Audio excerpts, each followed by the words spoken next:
అంటే దేశంలో ప్రత్యేకించి మన భారతదేశంలో కొన్ని చరిత్రలు ఉంటాయి. ఒక రాజకీయ పార్టీ పెట్టవచ్చు, ఒకళ్ళు ఇండిపెండెంట్గా కార్పొరేటర్ కావచ్చు, రాజకీయ పార్టీల ద్వారా ఎమ్మెల్యేలు కావచ్చు, ఎంపీలు కావచ్చు. ఇవన్నీ మన దేశంలో సర్వసాధారణంగా జరుగుతున్నాయి. కానీ భారతదేశంలో ఒక రాష్ట్రాన్ని తీసుకురావడం అనేది అది సామాన్యమైనటువంటి విషయం కాదు. మీకు అందరికీ తెలుసు, కేసీఆర్ గారు 2001లో తెలంగాణ ఉద్యమాన్ని ప్రారంభించే ముందు తెలంగాణ ఉద్యమాలు జరగలేదా? 1969లో జరగలేదా? మరి ఎందుకు సాకారం కాలే? ఎందుకు రాష్ట్రంగా ఏర్పడలే? 1972 సంవత్సరంలో చెన్నారెడ్డి గారు తెలంగాణ ప్రజా సమితి అనే పార్టీ కూడా పెట్టిండు. 11 10 మంది ఎంపీలు కూడా గెలిచిండ్రు. ఎందుకు సాకారం కాలే? వాళ్ళలో చిత్తశుద్ధి లేదు. ఎప్పుడు చూసినా ఢిల్లీకి అమ్ముడుపోయినటువంటి నాయకులే తెలంగాణ ఉద్యమాన్ని నడిపించారు. కానీ చాలామంది విద్యార్థులు కానివ్వండి, యువకులు కానివ్వండి, ఆ రోజు ప్రధానమైనటువంటి పోరాటంలో నిలిచిన వాళ్ళు ఆ నాయకులను నమ్మి మోసపోయి అమరులైన. కానీ కేసీఆర్ గారు నిఖారుగా నిలబడి కొట్లాడినటువంటి వ్యక్తి. 2001లో మూమెంట్ని స్టార్ట్ చేసినప్పుడు మనం గాంధీ మార్గంలో వెళ్ళాలి, హింసకు తావు లేకుండా అహింసా మార్గంలో వెళ్ళాలని ఆయన తీసుకున్నటువంటి కార్యక్రమాలన్నీ ఎక్కడ తీసుకున్నా కానీ మీకు సకల జనుల సమ్మె తీసుకోవచ్చు, వంట వార్పు తీసుకోవచ్చు, సడక్ బంద్ తీసుకోవచ్చు, జైల్ బరో తీసుకోవచ్చు. ఇట్లా ప్రజల్ని చైతన్యవంతం చేశాడు.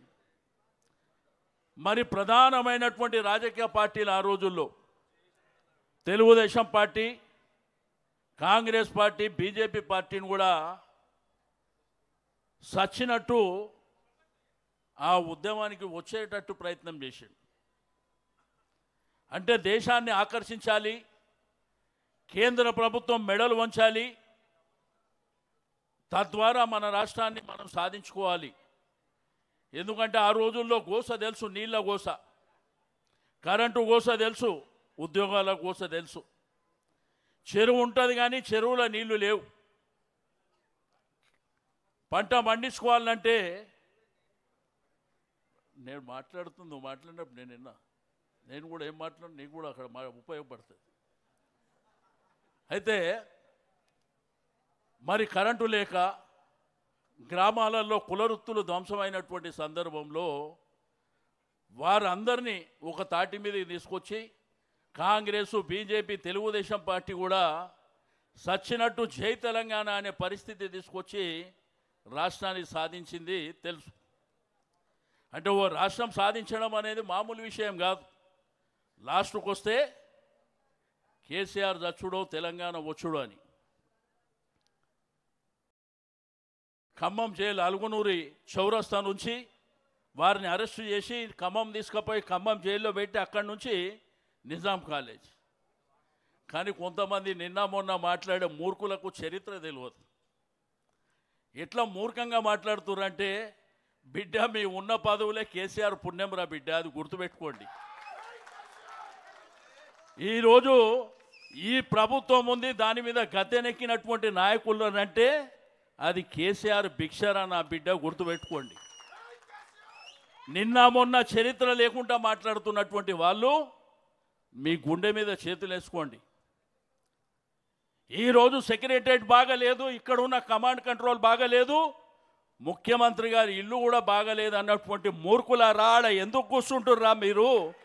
ఒక్కసారి చెప్పవలసినటువంటి అవసరం ఉంది. అవి పనికిరాని అయితే దాంట్లో పోయి ఎందుకు కూర్చుంటురు మీరు? చరిత్ర అంటే చెరిగిపోయినటువంటి చరిత్ర ఈ రాష్ట్రంలో ఉంది.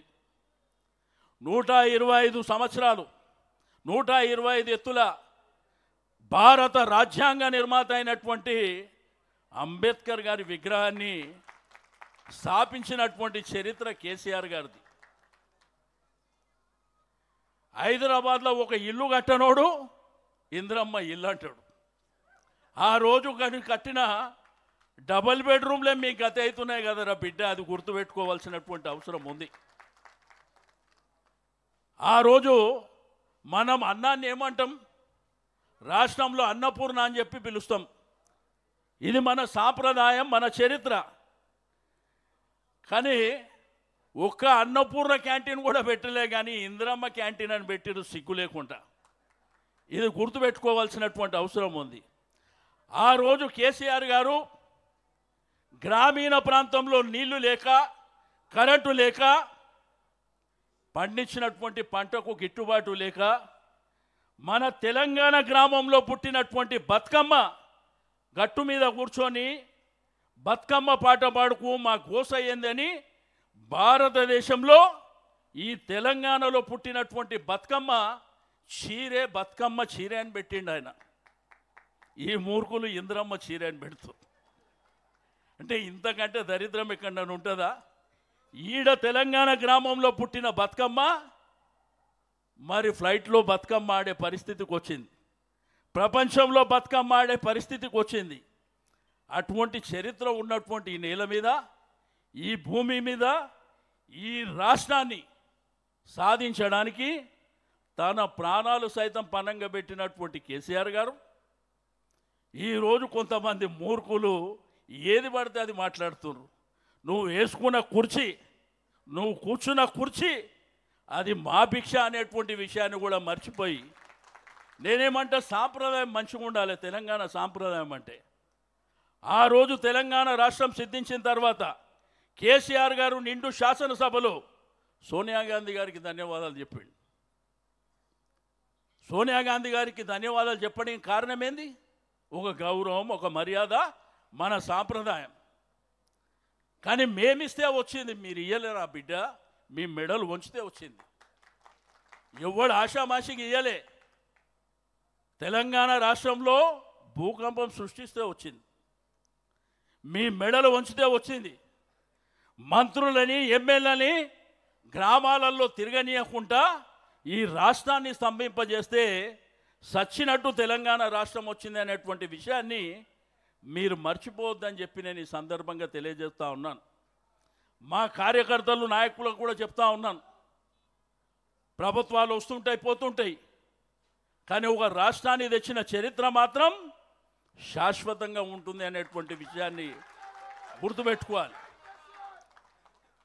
ఇప్పుడు ప్రభుత్వాలు 2 సార్లు పరిపాలన చేశారు.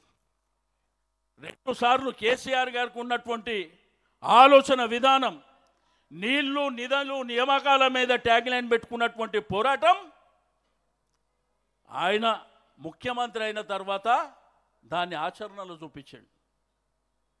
ఏ గ్రామంలో నీళ్లు లేకుండానో ఆ గ్రామానికి నీళ్ళు ఇచ్చాడు. ఏ గ్రామంలో కరెంటు లేకుంటే ఆ గ్రామంలో కరెంట్ ఇచ్చాడు. ఏ ప్రాంతంలో నిరుద్యోగులు ఉంటారో వాళ్ళకు ఉద్యోగాలు ఇచ్చుకుంటూ ముందుకెళ్ళినటువంటి కార్యక్రమాలు చేశారు. ఈరోజు గ్రామీణ ఆర్థిక వ్యవస్థ బలోపేతం కావాలని కులవృత్తులను పెంపొందించినటువంటి చరిత్ర కేసీఆర్ గారిది. ఇప్పుడు వచ్చినటువంటి మూర్ఖులు, అడ్డగోలు మాటలు, వాళ్ళు ఏమనుకుంటారు అంటే తిట్టడంలో మేమే ఛాంపియన్ అనుకుంటారు.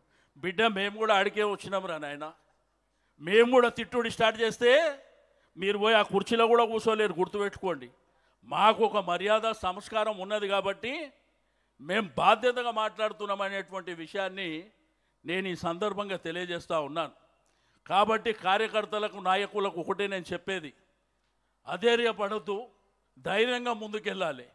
2001లో ఒక రాష్ట్రాని కోసం పోరాటం చేసినటువంటి కేసీఆర్ గారు అధైర్యపడినుంటే, 14 సంవత్సరాల వరకు పోరాటం చేయకపోయినుంటే ఈ రాష్ట్రం వస్తుండేనా? కాబట్టి నీళ్ళేవే పాలేందో ఈరోజు ప్రజలకు అర్థమైంది. మా చెల్లె పావని చెప్పింది, అన్న ఆ గుడికాడికి పోతే నీ చేతి మీద కేసీఆర్ గుర్తుంది, మళ్ళా కేసీఆరే వస్తాడు బిడ్డ అని చెప్పిందంటే, మీరు గ్రామీణ ప్రాంతం నుంచి మరి పట్టణ ప్రాంతం వరకు, ఈ హైదరాబాద్ వరకు ప్రతి ఒక్కరి నోట్ల కేసీఆర్ గారే రావాలి, కేసీఆర్ గారి ప్రభుత్వమే మంచిగున్నది అని చెప్పి ప్రతి వాళ్ళు మాట్లాడుతున్నటువంటి సందర్భం. ఒక ఎలక్షన్ ఓడిపోవచ్చు కాక, రేపు ఎలక్షన్లలో ఓటమి గెలుపు అనేది సర్వసాధారణంగా ఉంటుంది. కానీ ఈ భారతదేశం ముఖ చిత్రం మీద ఒక తెలంగాణ రాష్ట్రాన్ని ముద్రించిందంటే అది కేసీఆర్ వల్లనే సాధ్యమైందనేటువంటి విషయాన్ని చరిత్ర మరువదు, చరిత్రలో చెరిగిపోదు అని చెప్పి నేను ఈ సందర్భంగా తెలియజేస్తా ఉన్నాను.